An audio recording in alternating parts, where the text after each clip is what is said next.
नमस्कार, अमर छत्तीसगढ़ देख रहे हैं आप। खबरों का रुख करेंगे और खबर रायपुर से है। रायपुर में मुख्यमंत्री भूपेश बघेल वन विकास निगम को उन्होंने बड़ी सौगात दी है। मुख्यमंत्री भूपेश बघेल ने वन विभाग निगम के अधिकारियों और कर्मचारियों के लिए नवा रायपुर में बने आवास का लोकार्पण किया।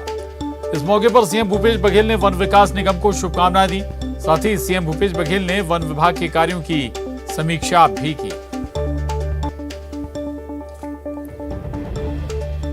आज वन विकास निगम के अधिकारियों और कर्मचारियों के आवास के लिए नवा रायपुर सेक्टर 26 में निर्मित आवासीय परिसर के लोकार्पण के अवसर पर वन विकास निगम को बधाई और शुभकामनाएं। इस भवन के बन जाने से विभागीय अधिकारी कर्मचारियों को बेहतर आवासीय सुविधा उपलब्ध होगी। यह प्रसन्नता की बात है कि छत्तीसगढ़ राज्य वन विकास निगम के गठन के 21 वर्ष बाद निगम द्वारा अपने स्वयं के आय से विभागीय अधिकारी कर्मचारियों के लिए 5 करोड़ 96 लाख रुपये की लागत से 5 मंजिला भवन बनाया गया है।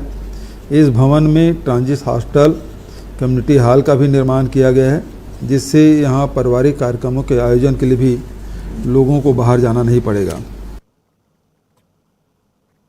और रायपुर से बड़ी खबर है। सीएम भूपेश बघेल की समीक्षा बैठक। नरवा विकास योजना के कार्यों की समीक्षा की सीएम हाउस में ये इस वक्त बैठक चल रही है। तो ये बड़ी खबर है राजधानी रायपुर से। मुख्यमंत्री भूपेश बघेल समीक्षा बैठक कर रहे हैं। नरवा विकास योजना के कार्यों की समीक्षा कर रहे हैं मुख्यमंत्री भूपेश बघेल। मुख्यमंत्री आवास में इस वक्त ये महत्वपूर्ण बैठक चल रही है।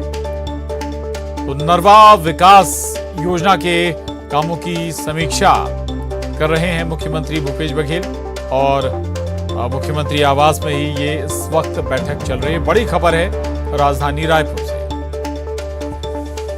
तो मुख्यमंत्री भूपेश बघेल नरवा विकास योजना की समीक्षा बैठक ले रहे हैं। तो नरवा विकास योजना के कार्य हैं, उनके मद्देनजर समीक्षा बैठक कर रहे हैं मुख्यमंत्री और तमाम जानकारी जो जिम्मेदार अफसर हैं, अधिकारी हैं, उनसे ले रहे हैं।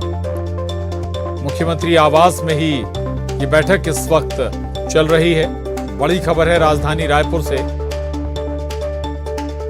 मुख्यमंत्री भूपेश बघेल नरवा विकास योजना के कामों की समीक्षा कर रहे हैं, समीक्षा बैठक ले रहे हैं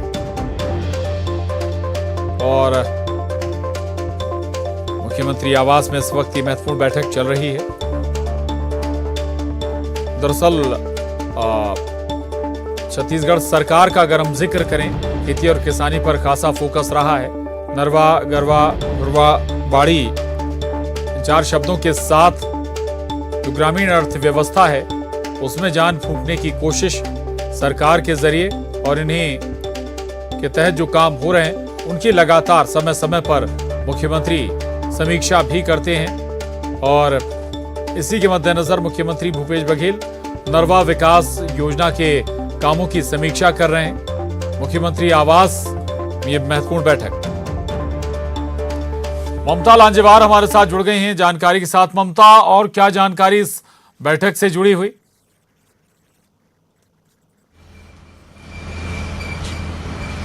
देखिए, नरवा जो योजना है उसकी समीक्षा की जा रही है और मुख्यमंत्री भूपेश बघेल ये पूरी समीक्षा बैठक ले रहे हैं। करीबन 8,000 जो नरवा है उसको यानी कि जो नहरें हैं उसको पुनर्जीवित करने का लक्ष्य रखा गया है और 6,395 जो नहरें हैं उनको उपचारित किया जा रहा है। इनमें से 2,785 जो नहरें हैं उसका कार्य पूरा कर लिया गया है।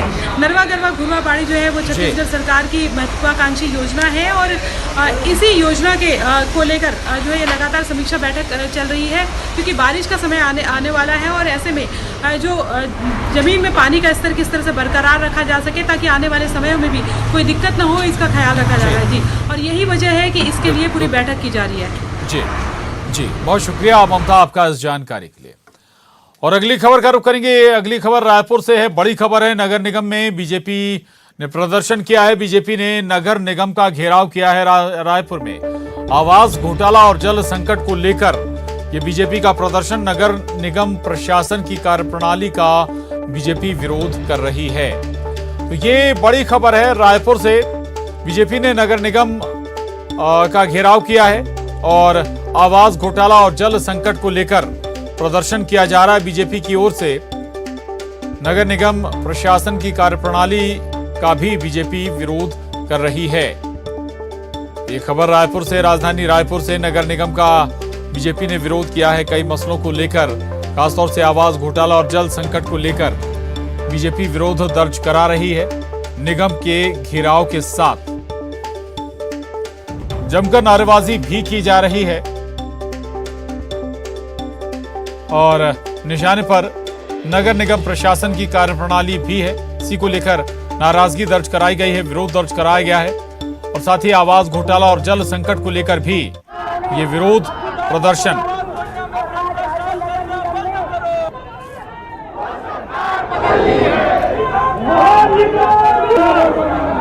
नगर निगम के भ्रष्ट महापौर के खिलाफ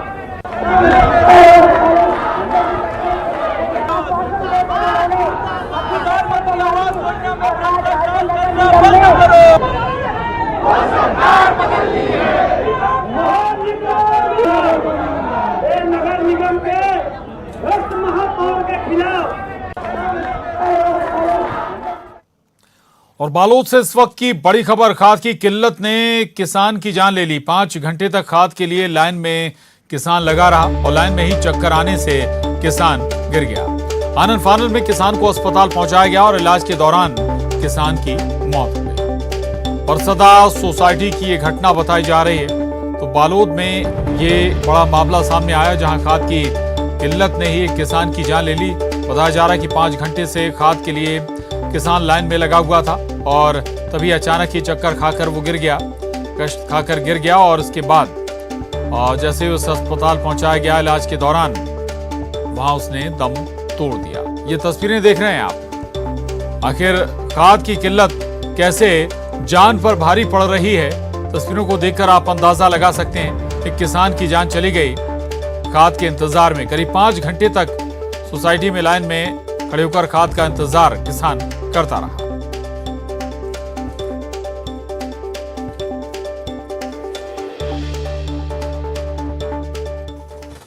और छत्तीसगढ़ में कोरोना के मरीजों की संख्या लगातार बढ़ रही है, जिसको देखते हुए अब और सचेत होने की जरूरत है।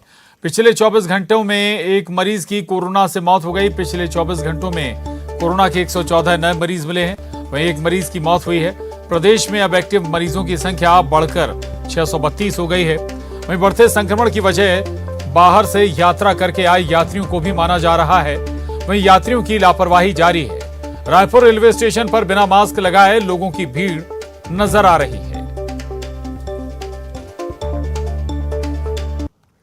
छत्तीसगढ़ में कोरोना से एक मौत हुई है, कल बिलासपुर में एक मौत हुई है और इसके साथ ही पिछले 24 घंटों में 114 कोरोना के नए मरीज मिले हैं। 632 कुल एक्टिव मरीजों की संख्या हो चुकी है, लेकिन उसके बाद भी आप देखेंगे कि कहीं भी कोई एहतियात नहीं है। लगातार अलर्ट जारी किया जा रहा है और सरकार की तरफ से, लेकिन उसके बाद भी आप देखेंगे कि किसी भी तरह का कोई इम्प्लीमेंटेशन यहाँ पर नहीं दिखाई दे रहा है।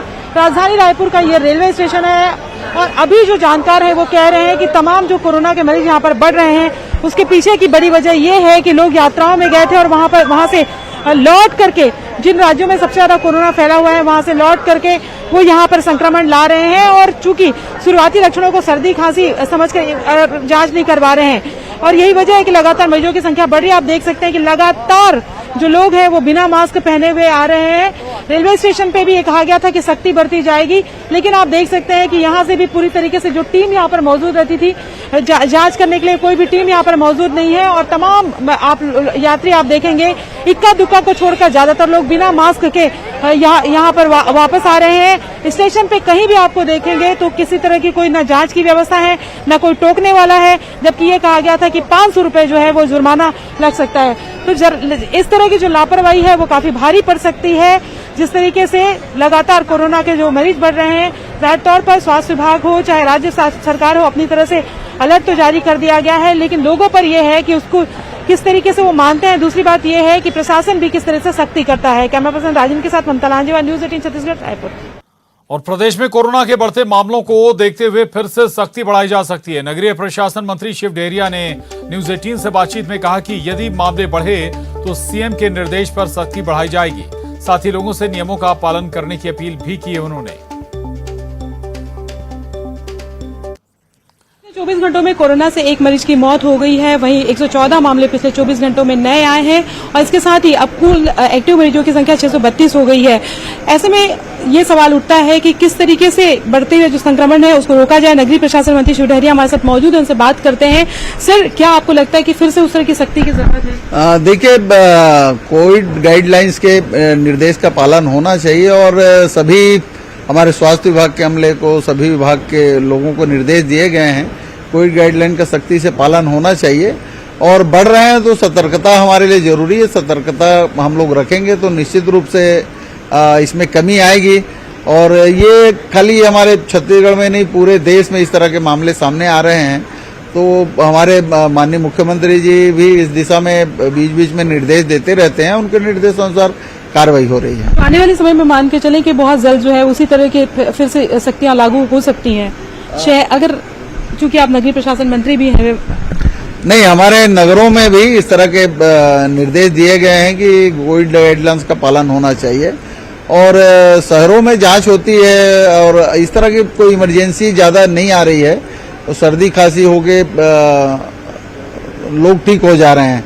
डेथ रेट इसमें बहुत कम है और कोई क्रिटिकल केस है तो इस तरह की इमरजेंसी जरूर हो जाती है, लेकिन सरकार पूरी तरह ध्यान दे रही है। जरूरत पड़ने पर पहले जैसी सख्ती लागू अभी जब इस तरह के ज्यादा मामले आ जाएंगे तब उस पर सरकार आगे निर्णय लेगी। तो ये है नगरीय प्रशासन मंत्री शिव डहरिया। उनका कहना है कि जरूरत पड़ी तो पहले जैसी सख्ती जो है वो लागू हो सकती है। कैमरा पर्सन राजेंद्र के साथ ममता लांजा, न्यूज 18 छत्तीसगढ़, रायपुर। और उधर छत्तीसगढ़ में पिछले 2 महीने से कैंसिल चल रही 36 ट्रेनों को और 15 दिनों के लिए रद्द कर दिया गया। देश भर में कोयला सप्लाई करने के लिए प्रदेश से बड़ी संख्या में मालगाड़ियां चलाई जा रही हैं। उनके सुचारू संचालन के लिए यात्री ट्रेनें रद्द की गई हैं, जिसके चलते हर रूट के यात्रियों के पास इक्का दुक्का ट्रेनों का विकल्प है और इसलिए सभी में बेतहाशा भीड़ देखी जा रही है। साथ ही रेल यात्रियों को भारी परेशानियों का सामना भी करना पड़ रहा है।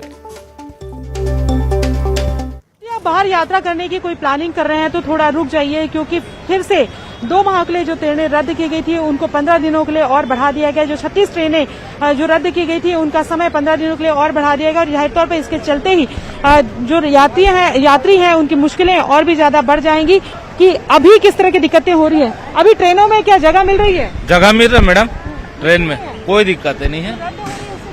हाँ, उससे रद्द है। आने जाने में हम लोग को बहुत दिक्कत होता है। उसमें क्या अपने जो टाइम से पहुंचना होता है वो क्या है ना, फिर हम लोग समय से नहीं पहुंच पाते हैं। ये जो लगातार ट्रेनें रद्द की जा रही है उससे दिक्कत हो रही है? जी हाँ, बहुत सारे।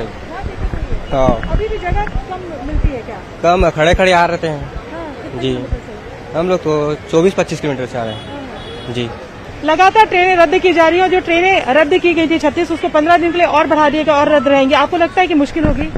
मैडम, मैं नया हूँ, मुझे यहाँ के बारे में जानकारी नहीं। ट्रेनों में तो यात्रा करते हैं? हाँ, ट्रेनों से तो यात्रा करता हूँ, दिक्कत तो होगी ही। अब ट्रेनें रद्द होंगी तो दिक्कतें होंगी, पैसेंजरों को आना जाना है, तमाम तरह की दिक्कतें। और लोगों से बात करते हैं। आप कहाँ से यात्रा करके आ रही हैं? टिल्डा से। बताइए, जगह मिली थी? नहीं, आधा दूर में मिला है, वहाँ उत्तरा मेला से। मुश्किल होती है? हाँ, होती है ना, बच्चे पकड़े रहो तो और ज्यादा होता है। अच्छा, और ट्रेनें रद्द कर दी गई। जो 36 ट्रेनें रद्द थी उसको 15 दिन के लिए और बढ़ा दिया गया। तो आपको लगता है कि मुश्किलें बढ़ रही है? बहुत ज्यादा मुश्किल बढ़ गई है। तो आप देख सकते हैं कि जो यात्री हैं उनका कहना है, जो यात्री यात्रा कर रहे हैं उनका कहना है कि अभी भी बहुत दिक्कत हो रही है और इसी तरीके से ट्रेनें रद्द रहेंगी तो दिक्कतें और भी बढ़ जाएगी। सोचना चाहिए सरकार को, केंद्र सरकार को। कैमरा पर्सन राजेंद्र के साथ ममता लांजा, न्यूज 18 छत्तीसगढ़, रायपुर। और रायपुर के आरंग में रेत माफिया के खिलाफ प्रशासन ने बड़ी कार्रवाई की है। अवैध रेत खनन, उसका भंडारण और परिवहन रोकने के लिए कलेक्टर के निर्देश पर ताबड़तोड़ कार्रवाई की गई। खनिज विभाग और पुलिस के ज्वाइंट ऑपरेशन में सबसे पहले सभी रेत खदानों से रेत खनन पर रोक लगाई गई और 7 जगहों पर छापामार कार्रवाई कर अवैध रेत का भंडार को जब्त किया गया। वहीं अवैध रेत के परिवहन में लगे 7 हाईवा, एक जेसीबी मशीन सहित 2 ट्रक भी जब्त किए गए।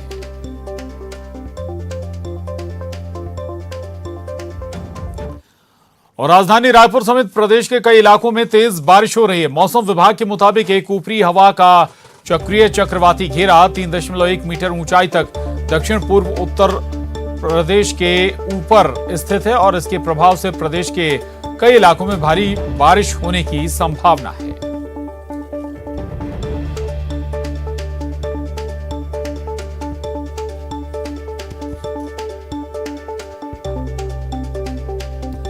और बड़ी खबर है दंतेवाड़ा से, जहां दंतेश्वरी मंदिर की दान पेटियां खोली गई हैं। दान पेटी में जमा राशि की इस वक्त गिनती हो रही है। दान पेटी से नकदी और जेवरात भी निकले हैं। तो ये बड़ी खबर है दंतेवाड़ा से, जहां दंतेश्वरी मंदिर की दान पेटियां खोलकर उनमें दान की गई राशि और जेवर की गिनती हो रही है। दान पेटी से बताया जा रहा है कि नकदी और जेवरात भी निकले हैं। दरअसल देश भर में प्रसिद्ध दंतेश्वरी माई के दर्शन करने के लिए देश भर से श्रद्धालु पहुंचते हैं और श्रद्धा पूर्वक दान भी करते हैं।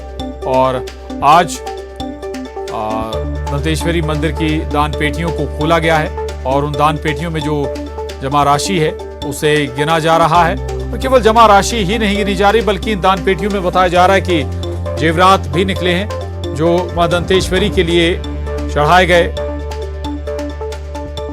उन जेवरातों का कैलकुलेशन भी हो रहा है। ये तस्वीरें देखिए आप, बड़ी संख्या में लोग एक साथ न केवल जेवर को हटाने में बल्कि जो राशि है उसे गिनने में भी लगे हुए।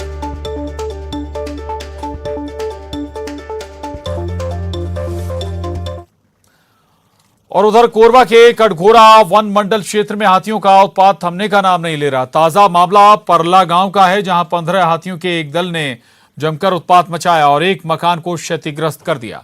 मकान में रहने वाले परिवार ने किसी तरह अपनी जान बचाई। वहीं इस घटना के बाद गांव में दहशत का माहौल है। इधर वन अमला हाथियों को खदेड़ने में जुटा है।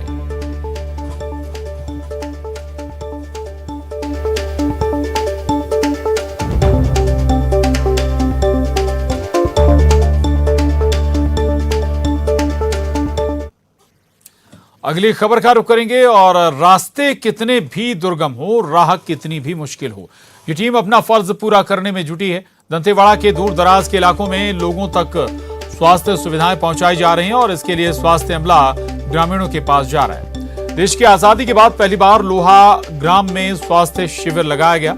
लोहा ग्राम तक जाने का रास्ता काफी मुश्किल था, लेकिन इस टीम के हौसले भी बुलंद थे। कई किलोमीटर पैदल चलकर स्वास्थ्य अमला ग्रामीणों तक पहुंचा। कलेक्टर के निर्देश पर यह टीम पैदल पहाड़ियों को पार कर लोहा गांव पहुंची और इस टीम में 25 सदस्य शामिल थे। इस टीम ने लोगों को इलाज के साथ ही मुफ्त में दवाइयां भी दी और इस टीम ने मलेरिया की जांच भी की। इस पहल से ग्रामीण काफी खुश थे।